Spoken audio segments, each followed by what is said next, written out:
The विस। विस भनेको के हो? इच्छा। है लेखेको चाहिँ को? रोल दाल भन्ने मान्छेले लेखेको है। द विस।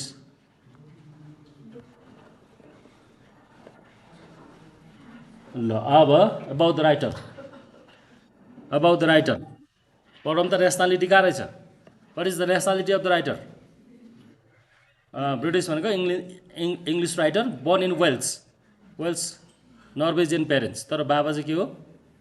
बाबा मम्मी चाहिँ के? नर्वेको। जन्मेको चाहिँ कहाँ? वेल्समा जन्मेको है, ब्रिटिसमा जन्मेको। Childhood spent in England.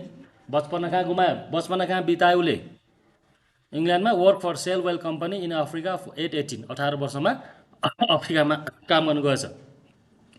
अनि डब्लु सेकेन्ड है, join the Royal Air Force, became a fighter pilot. यो मान्छे त के रहेछ? Fighter pilot. पाइलट पनि होइन, नर्मल पाइलट होइन कि fighter pilot. Writing career began writing in 26 in Washington DC. Started child stories in 1960s। अब 26 वर्षको हुने बेलामा चाहिँ बल्ल के गरेर लेख्छ? लेख्न सुरु गरेछ। फेमस वर्कहरू त्यहाँ छ अलिअलि हेर्नु पऱ्यो नि हामीलाई। अर्को साइडमा हेर्नुहोस्। About this story. यो कथा के को बारेमा हो? सेन्ट्रल थिम, मुख्य भन्न खोजेको कुरा के हो? A child's powerful imagination transforming ordinary reality into exciting and terrifying adventures. बच्चा छ एउटा यस कथामा। त्यो बच्चाले के गर्छ? कुनै चिज देखेपछि त्यो चिजको बारेमा उसले कल्पना गर्छ हो। कल्पना गर्दा गर्दा नर्मल चिजलाई के बनाउँछ? एकदम डरलाग्दो चिज बनाउँछ। साधारण कुरा साधारण हो तर उसको कल्पनाले त्यो चिजलाई के बनाउँछ? एकदम डरलाग्दो बनाउँछ। की टेक्निकमा, यो कथा लेख्ने बेलामा प्रयोग भएको key technique imagery and metaphor. Imagery र मेटाफर भनेको बिम्बहरू प्रयोग भएको छ भन्न खोजेको। इमेजरी र मेटाफर भनेको बिम्ब र कुनै चिजलाई तुलना गरेको। इमेजरी भनेको बिम्ब, मेटाफर भनेको एउटा चिजलाई के गर्ने? अर्को चिजसँग तुलना गर्ने है। त्यही भएर मेटाफर र इमेजरी यस कथा लेख्ने टेक्निकमा युज भएको दुईवटा लिटरेरी डिभाइसहरू, टुल्सहरू। The carpet becomes a deadly landscape. त्यहाँ एउटा कार्पेट छ, बच्चाले सानो कार्पेट देख्छ, त्यो कार्पेट उसले केमा चेन्ज गरिदिन्छ? एकदम डरलाग्दो चिजमा चेन्ज गर्छ। त्यो पछि के हो? त्यो डरलाग्दो चिज पछि आउँछ है। सिम्बल। सिम्बलमा तिनवटा सिम्बल छ त्यहाँ। येल्लो भनेको सेफ्टी, रेड भनेको फायर और डेन्जर, ब्ल्याक भनेको स्नेक वा डेथ। तिनवटा कलरको प्रयोग भएको छ कथामा। कथा भन्ने कथाकारले हामीलाई तिनवटा रङको बारेमा जानकारी गराउँछ हो। तिनवटा रङमा के हुन्छ? एउटा येल्लो हुन्छ, एउटा के हुन्छ? रेड हुन्छ, एउटा के हुन्छ? ब्ल्याक हुन्छ। येल्लो जुन जुन ठाउँमा येल्लो देख्छ त्यो चाहिँ के हो? सेफ एरिया, सुरक्षित एरिया भनेर बच्चाले पहिचान गर्छ। जुन जुन ठाउँमा रेड देख्छ त्यो चाहिँ फायर अथवा डेन्जर भनेर बच्चाले इमेजिन गर्छ। र अर्को चाहिँ ब्ल्याक भनेको स्नेक अथवा डेथ भनेर के गर्छ? बच्चाले पहिचान गर्छ। एन्डिङ कसरी हुन्छ? एन्डिङ चाहिँ एम्बिग्युअस छ। एम्बिग्युअस भनेको क्लियर नभएको। एन्डिङ कसरी हुन्छ? कथा भनेपछि त्यसमा के हुनुपर्ने हो? प्रोपर एन्डिङ हुन्छ नि, टुङ्ग्याउने। तर यसको प्रोपर एन्डिङ छैन। त्यही भएर we never know if the boy physically falls or just falls in his imagination. कथाको अन्तिममा गयो भने त्यो बच्चा पल्टेको, लडेको, घाइते भएको देखाउँछ। त्यो घाइते भएको चाहिँ साँच्चैको घाइते भएको हो कि उसको कल्पनामा मात्रै घाइते भएको हो भन्ने कुरा चाहिँ हामीलाई क्लियर भनेको छैन। द्याट्स वाइ यसको एन्डिङ चाहिँ के छ? एम्बिग्युअस छ भनेको। एम्बिग्युअस भनेको नट क्लियर हो। यो कथाको विशेषता हो है। अब अर्को, द मेजिकल कार्पेट बोइज इमेजिनेसन्स। अब यसमा चाहिँ द कार्पेट कलर। अघि हामीले सिम्बलमा तिनवटा कलरको कुरा गर्थ्यौँ। एउटा येल्लो हुन्छ, एउटा रेड कलर हुन्छ, एउटा चाहिँ ब्ल्याक कलर हुन्छ भनेर कल्पना गरेर भनेको थियौँ होइन। त्यो चाहिँ बच्चाले के गरेको? कल्पना गरेको है बच्चाले। येल्लो भनेको के हो? Safe ground, walk here only. बच्चाको लागि त्यो येल्लो भनेको के ठान्छ उसले? येल्लो भनेको के हो? सुरक्षित जमिन हो जहाँ टेक्न हिँड्न सक्छ भनेर उसले कल्पना गर्छ। यो चाहिँ रियलमा होइन, फेरि बच्चाको कल्पनाभित्रको कुरा गरेको, बुझ्नुभयो नि। अनि रेडमा, रेड चाहिँ रेड हट कोल्स। रेडलाई के भन्छ? हट कोल्स भनेको बलिरहेको कोइला हो। बन्स यु टु एसेस भनेको के? यदि तिमीले त्यो बलिरहेको कोइलामा टेक्यो भने तिमी केमा चेन्ज हुन्छ? खरानीमा चेन्ज हुन्छ, तिमीलाई जलाउँछ भनेर कल्पना गरेको छ बच्चाले यसमा। अनि अर्को चाहिँ के हो? ब्ल्याक कलर हो। ब्ल्याक कलरले केसँग जोड्छ? पोइजनस स्नेक, एकदम विषालु सर्पसँग जोडेको छ कथामा।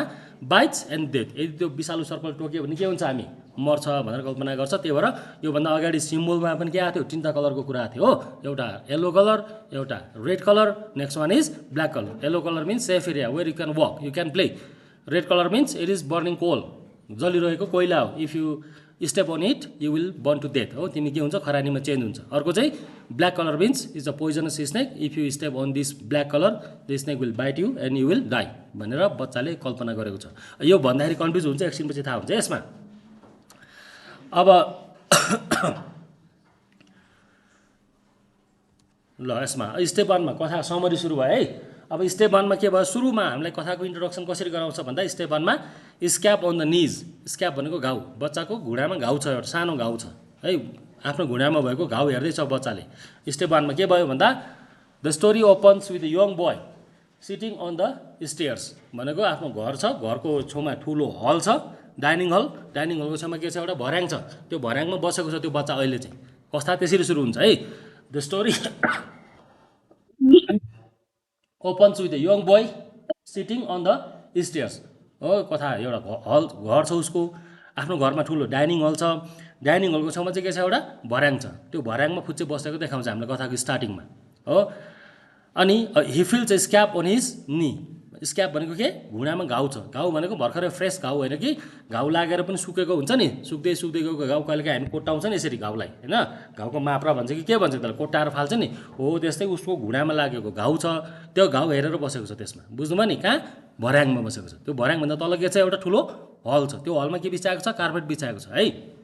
त्यही भएर the story opens with young boy sitting on stairs, he feels scab on his knee cap, हो घुँडामा के भएको छ, घाउ भएको छ, त्यो घाउ चाहिँ के होइन, फ्रेस होइन, त्यो चाहिँ के गएको, सुक्दै गएको घाउ हो, सुक्दै गएको घाउलाई कहिलेकाहीँ हामीले के गर्छ, नङले कोट्याएर फाल्छ नि, हो त्यस्तो गरेको छ होइन। Scab is hard dried skin that forms over a cut or wound, scab भनेको के हो भन्दा सुकेको के हो, पत्र हो, एक लेयर हो, त्यो चाहिँ के हुन्छ, काटेको ठाउँमा घाउ भएको ठाउँमा बनेको हुन्छ स्क्याप चाहिँ। The boy can not resist picking it, resist भनेको आफूलाई रोक्नै सक्दैन, घाउ हेर्दैछ, घाउ हेर्दै हेर्दै घाउ त सुकेको छ, सुकेपछि के गर्छ उसले, म त्यो घाउ कोट्याउँछु भन्छ होइन। So the boy can not resist picking it, हो उब्काउने, even though he knows it might hurt, उसलाई थाहा छ नि घाउ उब्कायो भने के हुनसक्छ, फेरि दुख्न सक्छ भनेर, तर बच्चा त त्यही भएर के गर्छ, उसले घाउ कोट्याउने प्रयास गर्छ, बुझ्नुभयो नि, त्यो घाउको माप्रा, त्यो घाउको खाट, त्यो घाउको के सुकेको पत्रलाई उब्काउने प्रयास गर्दैछ उसले यहाँ। Carefully he slides a finger nail under the edge and lift it, बिस्तारै उसले के गर्छ, नङ घुसाउँछ घाउमाथि, घाउ त्यो घाउको स्क्यापमा, अनि कोट्याएर उब्काइदिन्छ उसले घाउ चाहिँ। Lift it the whole hard brown scab comes off cleanly leaving small smooth circle of red skin underneath, त्यसपछि उसले कोट्याएपछि नङले यसरी उब्काएपछि के भयो, त्यो कडा पत्र चाहिँ बाहिर आयो, हो त्यो भित्र चाहिँ के छ, अझै पनि रातो घाउको सानो टुक्रा चाहिँ देख्न सकिन्छ होइन, रेड स्किन अन्डरनिथ भनेको छ नि त्यहाँ, त्यो भित्र चाहिँ के छ, अझै घाउ पुरा भएको छैन, अझै सानो दाग छ घाउको। The whole hard brown scab comes off cleanly leaving small smooth circle of red skin underneath, he flip the scab with the finger and it landed on the carpet at the bottom of the stairs. के गर्छ त्यसपछि, घाउको माप्रा उब्काउँछ, हातमा राख्छ, हातमा यसरी राखेपछि यसरी फालिदिन्छ उसले, हो फ्लिप गरिदिन्छ यसरी, क्यारिङ बोर्ड हाने यसरी हातमा राखेर फ्लिप गरिदिन्छ, त्यो केलाई फ्लिप गर्छ उसले, घाउको बोक्रालाई, स्क्यापलाई, घाउको बोक्रा भनेको यहाँ के हो हाम्रो लागि, स्क्याप हो, त्यो स्क्यापलाई यसरी फ्लिप गर्छ। ऊ त कहाँ बसेको छ, भर्याङमा बसेको छ, भर्याङभन्दा तल के छ, हल छ, ठुलो रुम छ, त्यो रुममा चाहिँ के राखेको छ, कार्पेट बिछाएको छ, त्यो बच्चाले के गर्यो, अब घाउ कोट्यायो, घाउ कोट्यायो चाहिँ हातमा यस्तो गरेर फालिदियो, हो त्यो फालेपछि त्यो फुर्र उडेर गएर केमा खस्छ, अब कार्पेटमा खस्छ। त्यसपछि त्यो कार्पेटमा खसिसकेपछि बच्चाको के हुन्छ, अब इमेजिनेसन सुरु हुन्छ, कल्पना सुरु हुन्छ। अब त्यो कल्पनामा उसले के भनेर कल्पना गर्छ स्टेप 2 मा भन्दा द कार्पेट कम्स अलाइभ, अघिसम्म कार्पेट केही पनि थिएन, कार्पेटै थियो, अब त्यो बच्चाको कल्पनाले त्यो घाउ उडेर कार्पेटमा खसेपछि त्यो कल्पना गर्छ कार्पेट के बन्छ हेर है। अब यहाँ when the scab lands on the carpet the boy looks down at the enormous red, black and yellow carpet, त्यो कार्पेट कस्तो रहेछ भन्दा रङ्गी चङ्गी रहेछ, हो कार्पेटको कुनै भाग येल्लो भएको, कुनै भाग रेड भएको, कुनै भाग चाहिँ ब्ल्याक भएको, तीनटा कलरको कार्पेट रहेछ त्यसमा, बुझ्नुभयो नि, रङ्गी चङ्गी कार्पेट, कार्पेट के होइन सादा छैन, कार्पेटमा तीनटा कलर छ, एउटा के येल्लो कलर छ, एउटा के लगाएको छ ब्ल्याक कलर लगाएको छ, एउटामा के लगाएको छ रेड कलर लगाएको छ। त्यो कार्पेट कसरी जोडियो उसँग, किनभने उसले स्क्यापले के गरेको छ, फ्लिप गरेको छ, हो औँलाले यसरी हानेको छ, त्यो हानेर गएपछि कहाँ खस्छ, त्यो कार्पेटमा खस्छ, त्यो कार्पेटमा खसेपछि अब त्यो कार्पेटमा तीनटा कलर छ, अब कार्पेटसँग खेल्न सुरु गर्छ उसले चाहिँ, बुझ्नुभयो नि, कार्पेटसँग कसरी खेल्छ भन्दा when the scab lands on the carpet the boy looks down at the enormous red, enormous भनेको ठुलो है, enormous red, black and yellow carpet stretching the entire length of hall, पुरा हलभरि के छ कार्पेट राखेको छ, त्यो कार्पेट देख्छ उसले।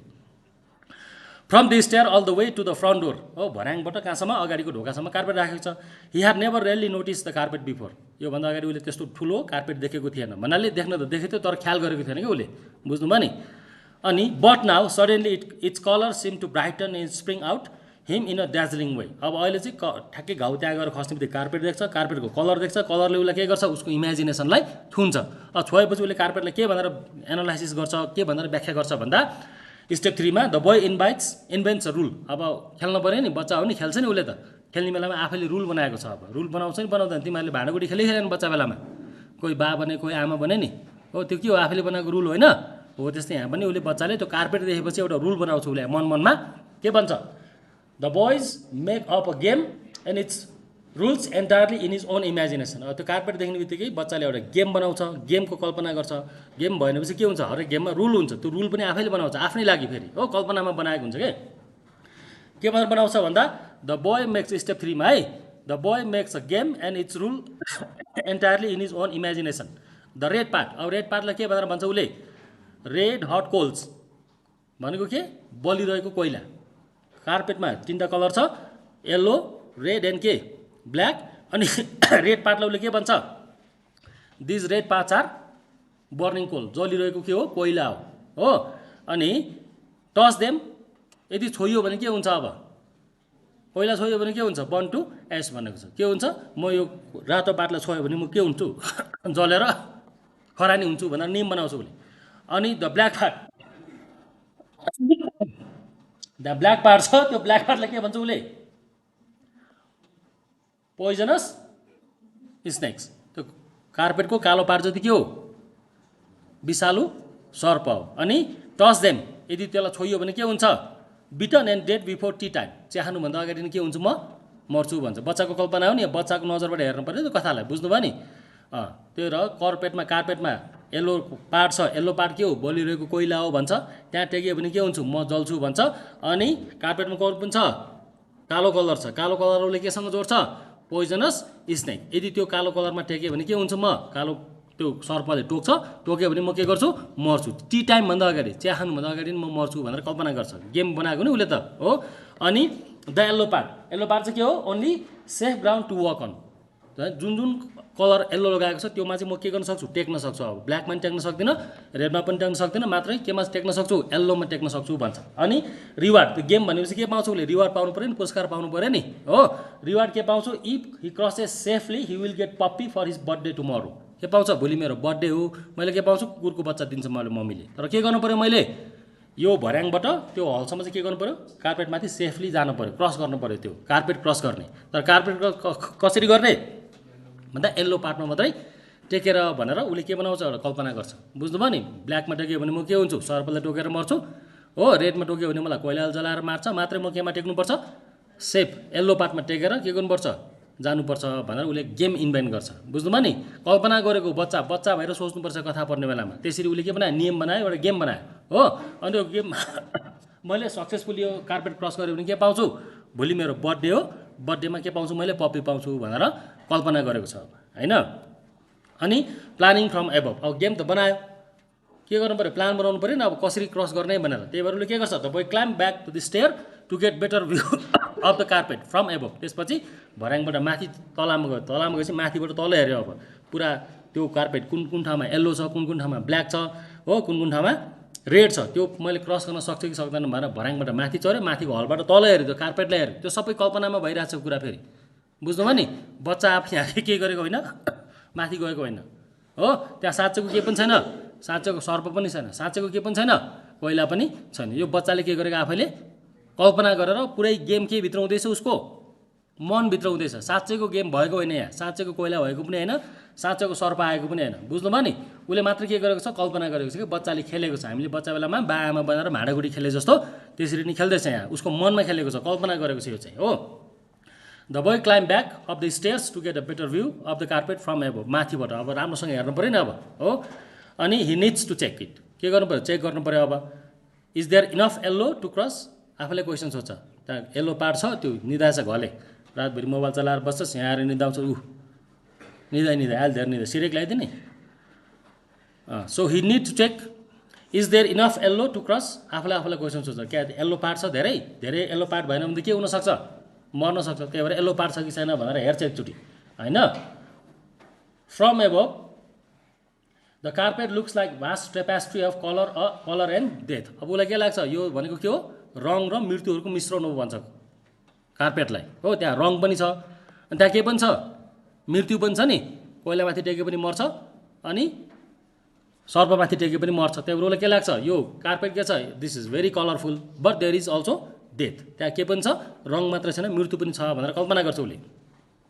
The yellow is thin in some places with a few wider gaps but it seems to stretch all the way to the front door. अब yellow part सबभन्दा सेफ पार्ट हो भने चाहिँ येल्लो पार्ट हेर्छ उसले, yellow part पनि देख्छ देख्न त हो, तर अलिकति रेड र ब्ल्याक भन्दा येल्लो पार्ट अलिक कम छ, तर कहाँसम्म पुग्छ ढोकासम्म चाहिँ पुग्न सकिन्छ येल्लो पार्टमा टेकेर भनेर कल्पना गर्छ। He has done something similar before. He successfully walked the whole length of brick path without touching the crack yesterday. हिजो पनि त्यस्तै गेम खेलेको रहेछ उसले कल्पनामा हो, नफुटेको ब्रिकमाथि टेकेर एउटा ठाउँबाट अर्को ठाउँ क्रस गरेको रहेछ। हिजो गेम खेलेको, आजको गेम चाहिँ के अर्कै छ हैन उसको। But this time the snake, just the thought of snake sends fine electricity of fear running down to back of his leg. अब हिजो चाहिँ के थियो नफुटेको ब्रिकमाथि टेकेर एक ठाउँबाट अर्को ठाउँमा क्रस गर्ने गेम खेलेको थियो, त्यसमा त के थिएन सर्प थिएन। आजको कार्पेटमा चाहिँ के छ सर्प छ। सर्प भनेर सम्झिने बित्तिकै उसलाई के हुन्छ चिसो पस्छ मनमा। अब फर्स्ट स्टेपमा के गर्छ उसले, अब he comes down the stairs and places one sandal foot carefully onto the patch of yellow. त्यसपछि गेम खेल्न पऱ्यो नि, पहिला माथिबाट हेऱ्यो कतिको सुरक्षित छ भनेर, त्यसपछि तल झरेपछि गेम खेल्न सुरु गर्यो उसले। अब यो गेम साँच्चैको आएर खेलेको कि उसको कल्पनामा खेलेको त्यही भएर हामीले के छैन यसमा क्लियर छैन। त्यही भएर अगाडि नै हामीले के भन्यौँ एम्बिग्युअस छ कथा भन्यो नि। एम्बिग्युअस भनेको साँच्चैको उसले त्यो गेम खेले कि कल्पनामा मात्रै त्यहाँ बसेर सोचेर मात्रै खेल्यो भने चाहिँ क्लियर छैन। जे होस् ऊ तल झर्छ, तल झरेपछि के गर्छ अब कार्पेट क्रस गर्ने प्रयास गर्छ हो। अनि then the other foot join, अब बिस्तारै बिस्तारै ऊ के गर्छ येल्लो पार्टमा मात्रै टेकेर हिँड्दैछ यहाँ चाहिँ। हि हेज स्टार्टेड हो, his face is white with concentration, एकदम ध्यान दिएर खेलेको छ त्यो गेम चाहिँ उसले। अब he holds his arm outside to keep the balance. अनि हात कसरी गर्दैछ र यसरी के राख्नलाई आफ्नो शरीरलाई ब्यालेन्समा राख्नलाई हात यसरी फैलाएर के गर्दैछ ऊ येल्लो येल्लो पार्टमा मात्रै टेकेर हिँड्दैछ यहाँ चाहिँ। Like a tiger rope walker step by step he moves forward. अब बिस्तारै बिस्तारै जानु पऱ्यो, केमा टेक्नु बसेन, he can step into red part अनि केमा अनि ब्ल्याक पार्टमा त टेक्नै बसेन नि, तर येल्लो पार्टमा मात्रै टेकेर क्रस गर्नुपर्नेछ हो। Like a tiger rope walker step by step who moves forward lifting his foot high over is black part aiming for narrow channel for yellow pausing to rest on every safe path he can find. के गर्ने बिस्तारै बिस्तारै अगाडि पाइला चाल्दैछ, जुन ठाउँमा yellow ठाउँमा टेक्छ त्यसपछि के हुन्छ ऊ एकछिन रोकिन्छ हो, कि रेस्ट गर्नु पऱ्यो नि फेरि। अनि half way cross he wobble over tricky mixture of red and black waving his arm like a windmill but makes it safety to the other side. जे होस् बिस्तारै बिस्तारै येल्लो पार्टमा मात्रै टेकेर हात यसरी फैलाएर ब्यालेन्स गर्दै शरीरलाई ब्यालेन्स गर्दै अगाडि बढ्दै बढ्दै बढ्दैछ। अब he riches the big patch of yellow safe land, हिँड्दैछ बिचमा अलिक ठुलो पहेँलो भाग होला नि, त्यहाँ बिचमा पुगेर उभिन्छ एकछिन। उसले के भन्छ मनमा this is safe land for me, सुरक्षित हो नि येल्लोमा त होइन। Stand there resting wishing he could stay there for ever. बिचमा पुग्यो येल्लो पार्टमा टेकेर बसेको छ, उसले मनमा के भन्छ this is safe land for me I wish I could stay here. हो म यहीँ बस्न पाए हुन्थ्यो केही समयको लागि भन्छ होइन, तर जानु त छ नि फेरि, किनभने भोलि के छ उसको टुमोरो इज हिज बर्थडे। अनि उसले के पाउँदैछ हि इज गेटिङ पप्पी। त्यो पप्पी पाउनुको लागि के गर्नुपर्छ उसले त्यो क्रस त गर्नै पर्छ हो। त्यही भएर एकछिन त्यहाँ उभिएको छ कल्पना गरेको छ यहीँ बस्न पाए हुन्थ्यो भन्छ, तर बस्न सुख छैन उसलाई, किनभने he is going for reward, उसले रिवार्डको लागि काम गर्दैछ यो। His breathless tense standing on high toes. अब एकदमै ब्रेथलेस भनेको सासै रोकेला जस्तो भइसक्यो, एकदम तनावमा छ त्यो बच्चा चाहिँ। अब बाइचान्स दायाँ बायाँ भयो भने के हुन्छ मरिहाल्छ हो। अनि but he cannot stay the desire for the puppy pushes him forward. अब भोलि त पप्पी पाउँछ उसले त यदि क्रस गर्न सक्यो भने भनेर त्यहाँ रोकिएर बस्दैन ऊ अगाडि बढ्छ। He looks back and realize he is already half way. अनि यसो पछाडि हेऱ्यो, पछाडि हेर्दाखेरि के भइसक्यो मैले आधी बाटो त के भइसक्यो मेरो क्रस भइसक्यो भन्ने लाग्छ। So too far to turn back he is trapped in the middle. अब पछाडि हेऱ्यो के छ आधी बाटो आइसक्यो, अगाडि के छ आधी बाटो अझै जानु छ, बिचमा के भएको छ ऊ ट्र्यापमा परेको छ, पासोमा परेको छ। अब अगाडि बढौँ कि नबढौँ भनेर कन्फ्युज भएको छ उसलाई हो। त्यसपछि स्नेक स्टेयर। अब के भयो यहाँ as the boy takes the next careful step his foot comes with the single centimetre of black carpet. यस्तो अर्को पाट उठाएको थियो धन्न छोएन कालो पाटलाई भन्छ कि उसले हो, नजिक नजिक पुग्दैछ होइन रङको। He cannot see in is eaten touching but the snake stare as if it can sense his presence. तर के लाग्छ हिँड्दै गर्दाखेरि ल सर्पले त के उठायो टाउको उठायो, म आएको थाहा पाएछ भन्छ उसले हो, सर्पले टाउको उठायो भन्छ। अनि it rises is heads and stare at his foot with bright deadly beady eyes watching. के लाग्छ उसलाई भन्दा म आएको सर्पले थाहा पाएँ, के गर्दैछ सर्पले टाउको उठाउँदैछ अनि मलाई मजाले हेर्दैछ, अब मलाई टोक्नी भयो भने डराउँछ उसले। त्यो सबै सर्प छ त त्यहाँ रियलमा छैन नि, यो के हो मात्रै उसको इमेजिनेसन हो, कल्पनामा गरेको छ गेम सबै हो। Then another snake slides up silently beside the first. त्यसपछि फेरि अर्को सर्प आएको देख्छ त्यो ठाउँमा। पहिला एउटा सर्प टाउको उठाएको थियो, टोक्नको लागि तयार भएको थियो, फेरि उसको ठाउँमा के आयो अर्को सर्प आएको कल्पना गर्छ उसले हो। 2 हेड्स नाउ, अब दुईवटा सर्पको टाउको भयो। Staring at small patch of bare skin near his sandal trap. अब छेउमा झन्डै झन्डै कालोको ठाउँमा छ उसको खुट्टा, त्यो कालोको छेउमा पुग्दाखेरि उसले सर्प दुईवटा आएको कल्पना गर्छ यहाँ। The boy freezes standing in stow. Freezes भनेको के, त्यहाँ चिसोले डरले जम्छ त्यहाँ अब होइन। Frozen stiff with terror. Stiff भनेको के हो नि, कक्रक्कै भएर बस्नु, चल्न पनि नसक्नु, हलचल गर्न नसक्नु, त्यस्तो भएर डराएर बस्छ। किनभने त्यहाँ दुईवटा सर्प आएर के भएको छ, उसलाई टोक्नको लागि तयार भएको छ। किन तयार भएको छ, किनभने उसको खुट्टा कहाँनिर छ, कालो कलरको नजिक नजिक पुगेको छ के। अनि so he cries out I am not touching you. उसले के भन्छ, मैले तिमीलाई छोएको छैन, मलाई नटोक भन्छ होइन। You must not bite me, मलाई टोक्नु हुँदैन। He can not move for several minutes. अब छेउमा सर्प बसेको छ दुईवटा, चल्नै सकेन, धेरै बेरसम्म त्यहाँ छेउमा उभिएर बसेर होइन। ल मैले यहाँसम्म गरेँ है, नम्बर 7 सम्म गरेँ आज, बुझ्नुभयो। भोलिबाट नम्बर 8 को है। अब भोलिबाट पाठ बिर्सिनु भएन कि कुन पाठ पढ्यो भन्दा